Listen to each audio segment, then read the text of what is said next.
Hello and welcome. Today we're going to talk about air resistance. We're going to go through the long and kind of complicated derivation for how we come up with an equation that describes an object falling freely in the presence of significant air resistance. So, first thing, let's draw a diagram. So let's say our object is falling, and so its downward accelerating force is gravity, while its upward resisting force is our air resistance or friction. Meaning, the sum of our forces is equal to the force of gravity minus the force of air resistance, which equals mass times acceleration. So we can easily make this a differential equation by substituting in for our acceleration.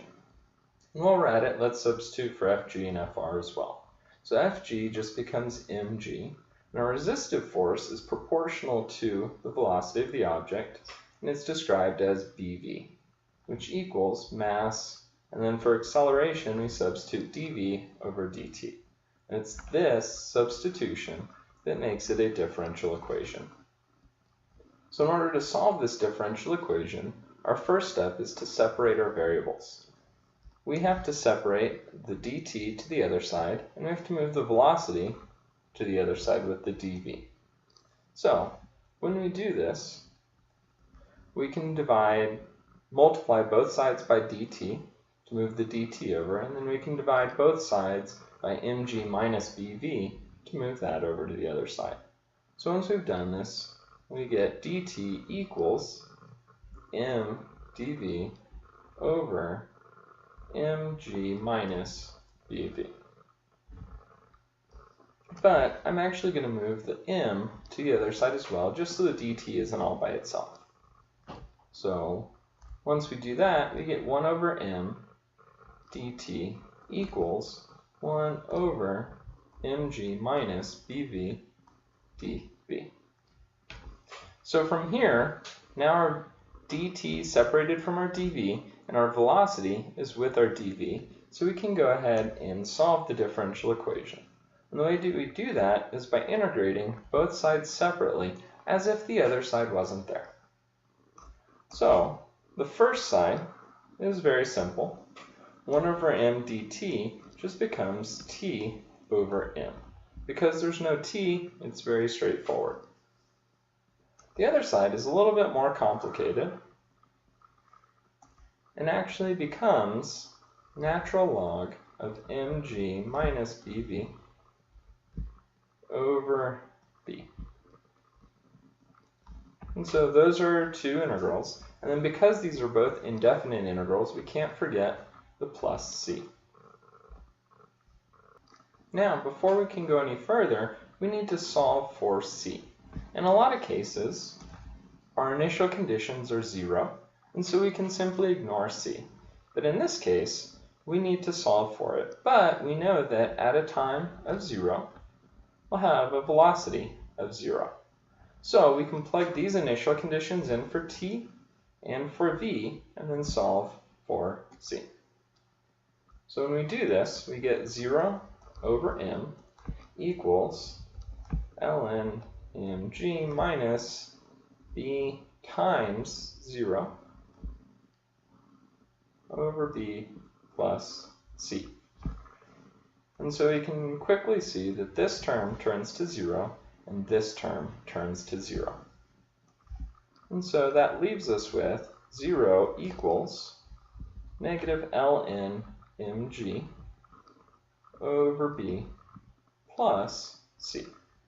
So when we solve for c, we can see that c is going to equal positive ln mg over b. So now that we have c, we can go back and plug that in to our original equation. And we get t over m equals negative ln mg bv over b plus c, which is now ln mg over b. So this is our final equation. That's all the calculus that we have to do. From here, though, we have the equally difficult task of now we need to solve for v. So we need to solve this equation for our velocity, which is buried right there inside of our negative natural log. So let's go ahead and get started. Before we do anything, we can rewrite this so it's in a slightly simpler form of t over m. And I'm just going to switch the two terms so that we have the positive term first minus the negative term. And then because they're both over b, I can make it one big fraction over b. And so I'm going to go ahead and move the b to the other side by multiplying both sides, which cancels those out, and then it gives us bt over m equals everything else.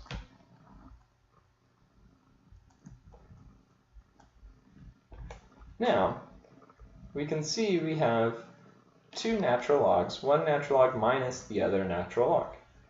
And if you think way back to when you learned about natural logs, you may remember that ln of a minus ln of b equals ln of a over b.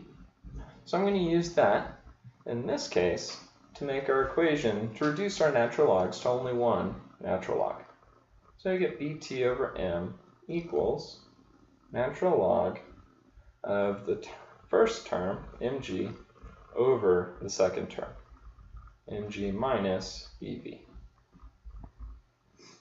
So already our equation looks a little bit simpler, but now the big task is we have to get rid of this natural log. We can't do anything else until we get rid of it. And so if you recall the properties of natural log of e raised to the x power equals x. We can also say that e raised to the power of ln x also equals x. And the reason for this is because natural log and e raised to the power of something cancel each other out. They're opposite. So to get rid of this natural log, we can do the opposite, which is to raise it to the power of e. So we raise this whole side of the equation to make it the exponent of e. But whatever we do to one side of the equation, we have to do to the other side. So we raise that side of the equation to e as well. And as a result, this cancels out with that and leaves us with e raised to the power of bt over m equals mg over mg minus bv. So now we've gotten rid of the natural logs, and so now we can go about solving for velocity. So we can get rid of this fraction by multiplying both sides by mg minus bv.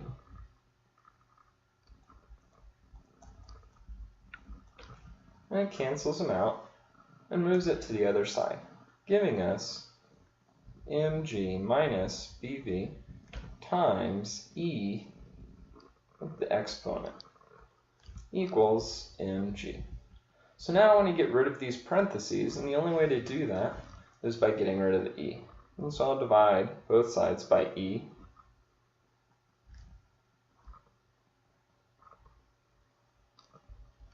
Like such. It cancels out from that side and leaves us with mg minus bv equals mg over e raised to the bt over m power. So it doesn't really look that nice, but we're getting a lot closer to solving for velocity. So now all I have to do is I need to get rid of mg, and I need to make the bv term positive. So I can do this by adding bv to both sides, and then subtracting mg over e to the other side. And so once I do both of those steps at the same time, I'm left with mg minus mg minus mg over e raised to the bt over m equals bv. So now, here all I have to do is divide both sides by b,